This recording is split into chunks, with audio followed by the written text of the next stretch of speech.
أعوذ بالله من الشيطان الرجيم. بسم الله الرحمن الرحيم.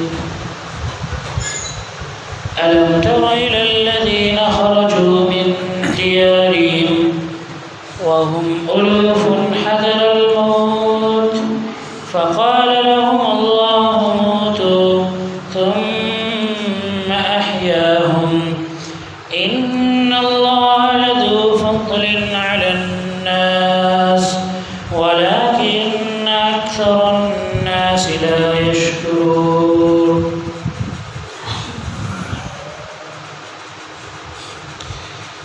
تو اللہ تبارک و تعالی نے پچھلی آیتوں میں جن عورتوں کو طلاق ہوئی ہے اس کے کچھ حق کو بیان کیا تھا، اور اب یہاں سے اللہ تعالی ایک الگ بحث جہاد کے بارے میں لوگوں کو بیان کر رہا ہے، اور خاص طور سے یہاں پر اللہ تعالیٰ نے بنی اسرائیل کا ایک واقعہ ذکر کیا ہے۔ اس واقعے میں اللہ تعالیٰ نے ان کے بارے میں بتایا ہے کہ ان کے ساتھ میں کیا معاملہ ہوا۔ اللہ تعالیٰ فرماتا ہے أَلَمْ تَرَ إِلَى الَّذِينَ خَرَجُوا مِنْ دِيَارِهِمْ وَهُمْ أُلُوفٌ حَذَرَ الْمَوْتِ فَقَالَ لَهُمُ اللَّهُ مُوتُوا ثُمَّ أَحْيَاهُمْ۔ کہ اے نبی، کیا آپ نے دیکھا نہیں ان لوگوں کو جو اپنے گھروں سے نکل گئے، وَهُمْ أُلُوفٌ، اور وہ لوگ ہزاروں کی تعداد میں تھے، ہزاروں کی تعداد میں وہ لوگ تھے، اور یہ اپنے گھروں سے نکلے حذر الموت، صرف موت کے ڈر سے، موت کے ڈر سے یہ اپنے گھروں سے نکلے تھے۔ تو یہ واقعہ بنی اسرائیل کا ہے، اور معاملہ یہ ہے کہ بنی اسرائیل کے اندر موسیٰ علیہ السلام کے بعد جو نبی ہیں حضرت ہارون علیہ السلام ہیں، ان کے بھائی، پھر ان کے بعد حضرت یوشع بن نون علیہ السلام یہ نبی بنے، اور ان کے بعد خود کوئی نبی نہیں تھا لیکن ایک ذمہ دار تھا جو قوم کی ذمہ داری سنبھال رہا تھا۔ ان کے بعد میں نبیوں کا سلسلہ نبی آئے ہیں، لیکن یوشع بن نون علیہ السلام کے بعد میں حضرت موسیٰ علیہ السلام کے بہنوں ہی تھے،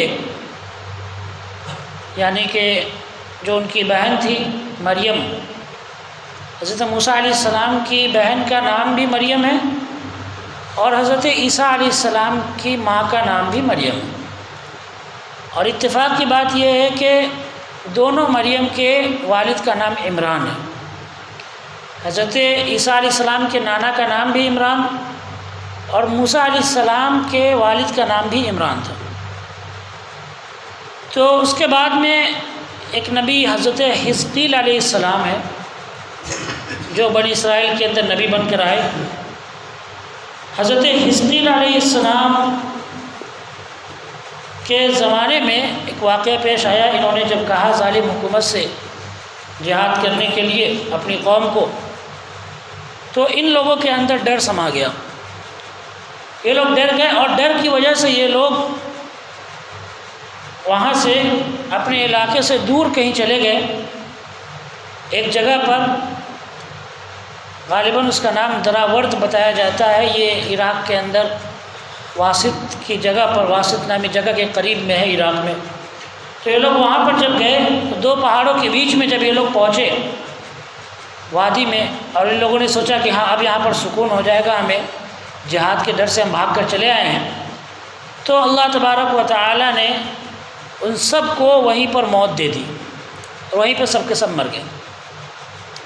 ایک تو یہ واقعہ بیان کیا جاتا ہے، دوسرا واقعہ یہ ہے کہ اللہ تبارک و تعالی نے اس قوم کے اندر، یہ کچھ لوگ تھے ہزاروں کی تعداد میں، بنی اسرائیل کے اندر لوگ کہتے ہیں 4000 تھے تقریباً، تو ان کے اندر اللہ تبارک و تعالی نے ایک بیماری پھیلا دی، ایک وبا پھیلا دی، اور یہ بیماری بہت سخت تھی، بہت بری وبا تھی، ہوا خراب ہو گئی، موسم خراب ہو گیا، اور اس کی وجہ سے یہ وبا اور بیماری پھیلی۔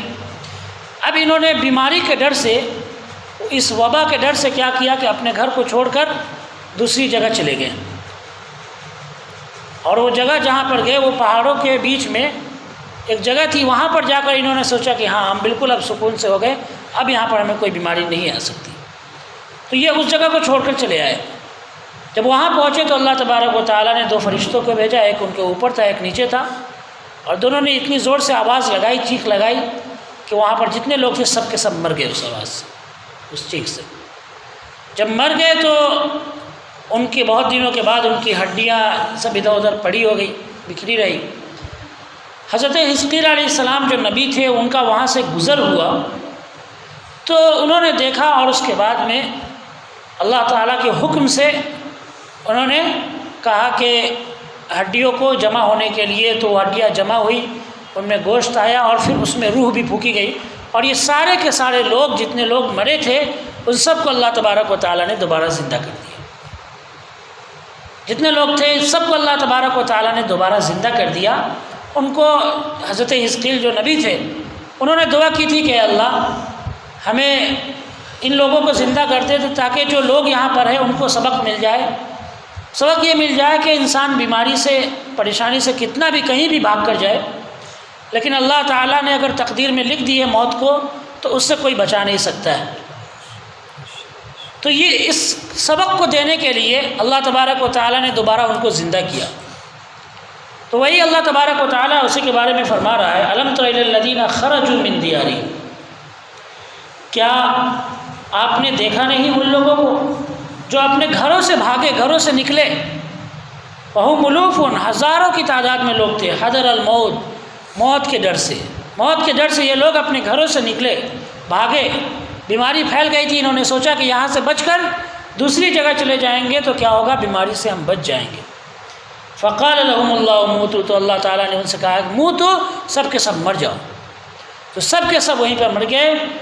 ثم احیاہم، پھر اللہ تبارک و تعالیٰ نے ان کو زندہ کیا، اللہ تعالیٰ نے ان کو دوبارہ زندہ کیا۔ ان اللہ لذو فضل علی الناس، بے شک اللہ تبارک و تعالیٰ لوگوں پر احسان کرنے والا ہے، لیکن اکثر لوگ شکر ادا نہیں کرتے۔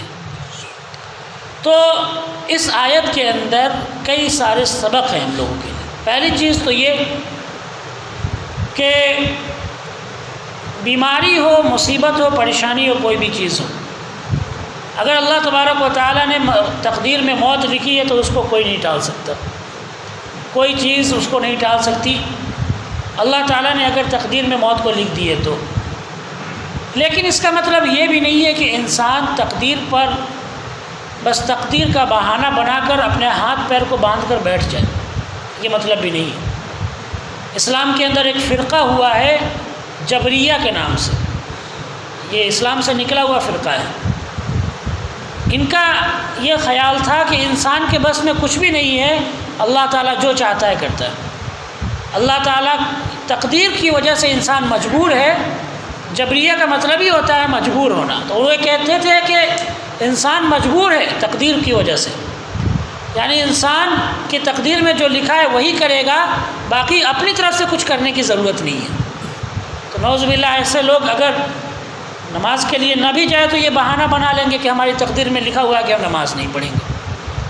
حالانکہ تقدیر کا جو مسئلہ ہے، ایک تو تقدیر کا مسئلہ بہت ہی مشکل مسئلہ ہے اور اس پر سب لوگ نہیں سمجھ سکتے اس کو۔ ایک مرتبہ حضرت عمر بن خطاب رضی اللہ عنہ اور کئی صحابہ بیٹھ کر تقدیر کے بارے میں بات کر رہے تھے آپس میں، اللہ کے رسول صلی اللہ علیہ وسلم وہاں سے گزرے اور اللہ کے رسول صلی اللہ علیہ وسلم نے ان سے پوچھا تم کیا بات کر رہے ہو؟ انہوں نے کہا کہ ہم تقدیر کے بارے میں بات کر رہے ہیں۔ تو اللہ کے رسول صلی اللہ علیہ وسلم کا چہرہ بالکل لال ہو گیا غصے سے، کیونکہ تقدیر کو انسان سمجھ نہیں سکتا، اس لیے انسان کو جتنا بتایا گیا اتنا عمل کرے۔ اور یہ کہ اللہ تبارک و تعالیٰ نے، اللہ تبارک و تعالیٰ ہر چیز کا مالک ہے، ہر چیز کی قدرت اس پر ہے، اچھائی اور برائی ساری چیزیں اللہ کی طرف سے ہے، لیکن اس دنیا کے اندر اللہ تبارک و تعالیٰ نے انسان کو اختیار دیا ہے، انسان کے بس میں کچھ چیزیں رکھ دی ہیں۔ نا، اللہ تعالیٰ نے وَهَدَيْنَاهُ النَّجْدَيْنِ، اللہ نے کہا کہ ہم نے دو راستے انسان کے سامنے رکھے ہیں، دونوں میں سے جس کو چاہے وہ چن لے۔ لیکن اس کا مطلب یہ نہیں کہ انسان اللہ کی قدرت سے، اللہ کی طاقت سے باہر نکل گیا۔ اس کے الٹ میں جبریہ جو فرقہ تھا، اس کے الٹ میں ایک اور فرقہ بنا قدریہ کے نام سے۔ یہ فرقہ یہ کہتا تھا کہ اللہ تعالیٰ کے ہاتھ میں کچھ بھی نہیں ہے، انسان دنیا میں جو بھی کرتا ہے سب اس کے اپنے بس کی بات ہے، نعوذ باللہ۔ تو تقدیر کا انہوں نے انکار کر دیا کہ نہیں، تقدیر میں کوئی چیز ہوتی نہیں ہے، جو انسان کرے گا وہی ہوتا ہے۔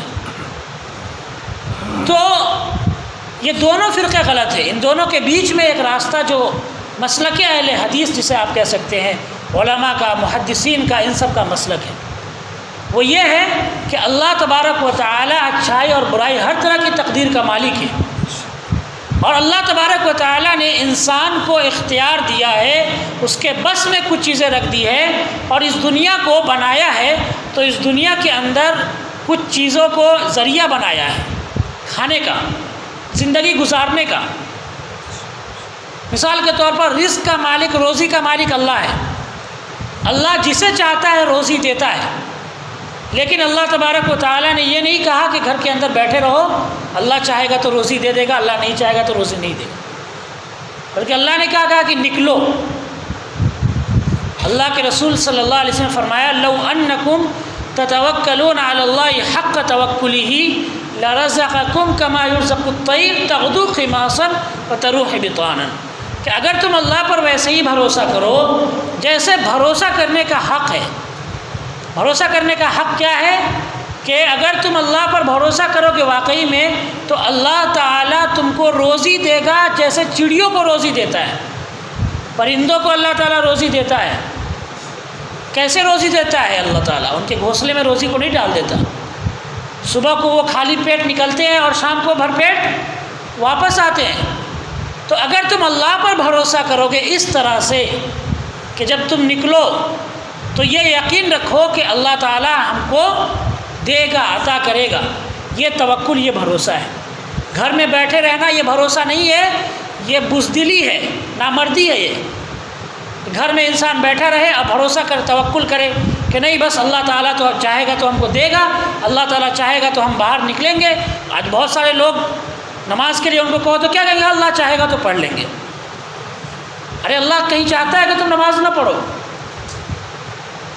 اللہ تعالیٰ تو ہر چیز، ہر وقت یہ چاہتا ہے کہ بندہ آئے میرے گھر پہ عبادت کرے، لیکن تمہیں چاہنا ہے۔ اللہ نے تم کو اختیار دیا ہے، تم کو بس میں دیا ہے۔ یہ وہی پھر اس گمراہ فرقے کا والا عقیدہ ہے کہ اللہ چاہے گا تو ہم یہ کام کر لیں گے۔ اللہ چاہتا ہے، لیکن اللہ نے تم کو دو راستے دے دیے ہیں، اللہ نے تمہارے بس میں کچھ چیزیں رکھ دی ہے، اب تم کو اس طرح سے جینا ہے اس کے حساب سے۔ تو توکل اور بھروسہ کا مطلب یہ نہیں کہ انسان خالی بیٹھ جائے۔ اللہ کے رسول صلی اللہ علیہ وسلم سے ایک صحابی نے پوچھا، اے اللہ کے رسول، کیا میں اونٹ کو باندھ دوں پھر اللہ پر بھروسہ کروں، یا کھلا چھوڑ دوں پھر اللہ پر بھروسہ کروں؟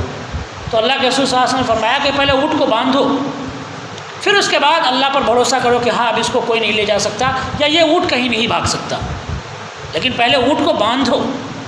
اس لیے کہ اللہ تعالیٰ نے اس دنیا کو بنایا ہی ایسے ہے کہ اس دنیا میں کچھ نہ کچھ ذریعہ ہوتا ہے۔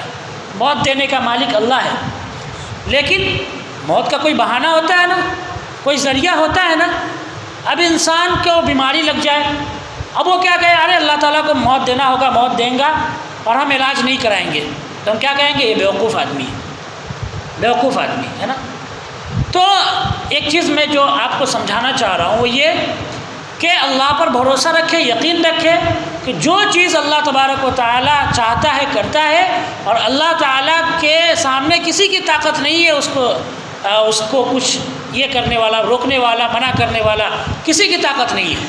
لیکن اللہ تعالیٰ نے یہ حکم دیا ہے کہ انسان کچھ راستے اپنائے بچنے کے، دوا کھائے علاج کرنے کے لیے۔ یہ طریقہ کس نے بتایا؟ اللہ نے ہی بتایا، یہ اللہ کا ہی حکم ہے۔ ہاں اس دوا پر بھروسہ نہیں ہونا چاہیے، بھروسہ اللہ پہ ہونا ہے، لیکن ذریعہ کوئی نہ کوئی اپنانا ہے۔ آج جو بیماری آئی ہوئی ہے یہاں پر، پوری دنیا جو آج پریشان ہے، اب اس میں بہت سارے لوگ یہ کہتے ہیں کہ توکل، ہم نے اللہ پر بھروسہ کیا، اللہ تعالیٰ چاہے گا تو موت دے دے گا، اللہ تعالیٰ چاہے گا تو ہمیں بچا لے گا۔ اللہ تبارک و تعالیٰ چاہتا ہے اور ہر وقت اللہ تبارک و تعالیٰ کی مرضی دنیا کے اندر چلتی ہے، لیکن اللہ تعالیٰ نے لوگوں کو بھی یہ حکم دیا ہے کہ وہ احتیاط کرے، بچے۔ یا ایھا الذین آمنوا خذوا حذرکم، اے وہ لوگوں جو ایمان لائے ہو بچ کے رہو، احتیاط کرو۔ تو بچ کر احتیاط کر کے رہنا ہے، اور ایسا طریقہ اپنانا ہے جس سے کیا ہو، ہماری بیماری دور ہو جائے، پریشانی دور ہو جائے۔ یہ اپنانا ہمارے لیے ضروری ہے۔ اگر ایک انسان ایسا نہیں کرتا ہے تو حقیقت میں اپنے آپ کو مارنے والا ہوگا، سوسائڈ کرنے والا کہلائے گا، خودکشی کرنے والا کہلائے گا، اور اسلام میں خودکشی کرنا حرام ہے۔ تو انسان جتنی تدبیریں ہیں وہ سب اپنائے، لیکن بھروسہ اللہ پر رکھے کہ اگر اللہ تعالیٰ نے موت لکھی ہے تو موت آئے گی۔ اور بیماری جو طاعون وبا پھیلتی ہے، ایسی جو بیماری پھیلتی ہے، اس میں جب انسان کی موت ہوتی ہے تو اللہ تبارک و تعالیٰ اس کو شہید کا ثواب دیتا ہے۔ جب کوئی بیماری پھیل جاتی ہے تو اس میں اللہ تبارک و تعالیٰ شہید کا ثواب دیتا ہے۔ اور اللہ تعالیٰ یہ جو مصیبتیں آتی ہیں اس پر آزماتا کن لوگوں کو ہے؟ ان لوگوں کو آزماتا ہے جو زیادہ ایمان والے ہیں۔ اللہ کے رسول صلی اللہ علیہ وسلم نے فرمایا کہ ان عظم الجزاء مع عظم البلاء، ان عظم البلاء مع عظم الجزاء، کہ جو بڑی بڑی مصیبتیں آتی ہیں وہ بڑے بڑے مرتبے دیکھ کر آتی ہیں۔ کسی انسان کا مرتبہ زیادہ بلند ہے تو اس کے اوپر مصیبتیں بھی زیادہ آتی ہیں۔ اللہ کے رسول صلی اللہ علیہ وسلم نے یہ بھی فرمایا کہ اس دنیا کے اندر سب سے زیادہ کن کو تکلیف دی گئی؟ نبیوں کو، پھر ان کے بعد جو لوگ ان کو دی گئی، پھر ان کے بعد جو ایمان میں کم ان سے ہوتے گئے ان لوگوں کو زیادہ تکلیف دی گئی۔ تو تکلیف اور مصیبت اللہ تعالیٰ آزمانے کے لیے دیتا ہے، اور ایمان والوں کو دیتا ہے۔ اللہ کے رسول صلی اللہ علیہ وسلم جب اس بیماری میں مبتلا تھے جس بیماری میں اللہ کے رسول صلی اللہ علیہ وسلم کا انتقال ہوا، تو ایک عورت آئی نبی صلی اللہ علیہ وسلم کے پاس، حضرت عائشہ کہتی ہے کہ انہوں نے نبی صلی اللہ علیہ وسلم کے بدن پر دیکھا کہ بخار اتنا زیادہ تھا کہ وہ کہنے لگی کہ اللہ کے رسول، میں نے آج تک کسی کے بدن پر اتنا بخار نہیں دیکھا۔ جس بیماری میں نبی صلی اللہ علیہ وسلم کی موت ہوئی ہے، جس مرض میں نبی صلی اللہ علیہ وسلم کو اتنا بخار تھا، اتنا تیز بخار تھا کہ آج تک کسی کو اتنا تیز بخار نہیں ہوا۔ تو اللہ کے رسول صلی اللہ علیہ وسلم نے فرمایا کہ جو بڑی بڑی مصیبتیں آتی ہیں یہ بڑے بڑے مرتبے دیکھ کر آتی ہیں۔ تو جس کا مرتبہ زیادہ بلند ہوتا ہے، ایمان جس کا جتنا مضبوط ہوتا ہے، اللہ تعالیٰ اس کو اتنا آزماتا ہے۔ بلکہ بات الگ نکل گئی۔ کہنا یہ تھا کہ یہاں پر ان لوگوں نے کیا کیا؟ ان لوگوں نے اگر یہیں پر رہتے، یہ لوگ جہاں پہ ان کو بیماری آئی تھی وہیں پر رہ کر تدبیر اپناتے تو اللہ تعالیٰ ان کو عذاب میں نہیں ڈالتا، لیکن یہ لوگ اپنی جگہ سے نکل گئے۔ حضرت عمر بن خطاب رضی اللہ عنہ شام میں جا رہے تھے، جو ابھی سیریا ہے، تو وہاں پر ایک بیماری بہت زبردست آئی ہوئی تھی، 18 ہجری کی بات ہے۔ بہت زبردست بیماری آئی ہوئی تھی وہاں پر، طاعون یا طاعون امواس کے نام سے، امواس ایک جگہ ہے وہاں پر، یہ طاعون کہتے ہیں بڑی بیماری، کوئی وبا پھیل جاتی جیسے آج کل یہ پھیلی ہوئی ہے کرونا وائرس، اس کو بھی طاعون کہہ سکتے ہیں۔ تو یہ وہاں پر جا رہے تھے، راستے میں ملاقات ہوئی حضرت عبد الرحمن بن عوف رضی اللہ عنہ۔ انہوں نے کہا کہ اللہ کے رسول صلی اللہ علیہ وسلم کو یہ فرماتے ہوئے میں نے سنا ہے کہ جب کسی زمین پر یا کسی علاقے میں یہ وبا پھیل جائے، بیماری پھیل جائے، تو وہاں تم مت جاؤ، اور اگر تم وہاں پر ہو تو وہاں سے نکلو نہیں، لیکن باہر سے وہاں جاؤ بھی مت، اس لیے کہ ہو سکتا ہے کہ اللہ کے حکم سے اگر تم کو وہ بیماری ہو جائے تو تمہارا یہ عقیدہ خراب ہوگا کہ بیماری پھیلنے والی ہے، حالانکہ کوئی بھی بیماری پھیلنے والی نہیں ہوتی ہے۔ لا عدوى ولا طیرۃ ولا حامۃ، اسلام کے اندر کوئی بھی بیماری پھیلنے والی نہیں ہوتی ہے، ہر ایک کو بیماری جو ہوتی ہے وہ اللہ کے حکم سے ہوتی ہے۔ ایک صحابی نے کہا کہ اللہ کے رسول، ایک اونٹ کی وجہ سے خارش ہوتی ہے، کھجلی کی بیماری ہوتی ہے، اس ایک اونٹنی کی وجہ سے سب کو ہو گئی ہے۔ تو اللہ کے رسول صلی اللہ علیہ وسلم نے پوچھا کہ یہ بتاؤ اس پہلی اونٹنی کو کہاں سے ہوئی؟ پہلی اونٹنی کو تو کہیں سے ہوئی ہوگی، اگر بیماری پھیلنے والی ہوتی، ایک کی بیماری دوسرے کو لگ جاتی ہے تو پہلے اونٹنی کو کہاں سے لگی؟ تو یہ جو بیماری کسی کو لگ جاتی ہے سب کو اللہ کے حکم سے لگتی ہے، لیکن اللہ کے رسول نے اس جگہ جانے سے اس لیے منع کیا تاکہ تمہارا عقیدہ اور ایمان خراب نہ ہو کہ ہاں بیماری پھیلنے والی ہوتی ہے، اس کی بیماری مجھے لگ گئی، اس وجہ سے اللہ کے رسول صلی اللہ علیہ وسلم نے منع کیا۔ تو تدبیر اختیار کرے انسان، جہاں پر ہے وہاں پر رہتے ہوئے وہ تدبیر اپنائے، اس میں کوئی حرج نہیں ہے، لیکن وہاں سے نکل کے بھاگے اور موت سے ڈرے تو ظاہر سی بات ہے کہ دنیا کی جب محبت آتی ہے تو انسان موت سے ڈرنے لگتا ہے، دنیا کی محبت ختم ہوگی تو موت سے محبت ہوگی، موت سے انسان کبھی نہیں گھبرائے گا، اور جب موت سے گھبرائے گا تو بزدلی آئے گی اس کے اندر، جب بزدلی آئے گی تو ایمان نہیں ہوگا اس کے اندر، جب ایمان نہیں ہوگا تو ظاہر سی بات ہے وہ ایمان والوں اور مسلمانوں میں اس کا شمار ہی نہیں ہوگا۔ تو بزدلی نہیں ہونی چاہیے، موت سے ڈر اور خوف نہیں ہونا چاہیے انسان۔ اللہ تعالیٰ نے اس کو اگر موت دی ہے تو یہ موت اس کے لیے بیماری کی وجہ سے شہید کا ثواب لے کر موت مرے گا وہ، اس لیے وہ ڈرے نہیں، لیکن تدبیر بھی اپنائے کیونکہ اللہ تعالیٰ نے یہ حکم دیا۔ اللہ تعالیٰ سے دعا ہے کہ اللہ ہم سب کو کہنے سننے سے زیادہ عمل کرنے کی توفیق عطا فرمائے۔ آخر دعوانا الحمدللہ رب العالمین۔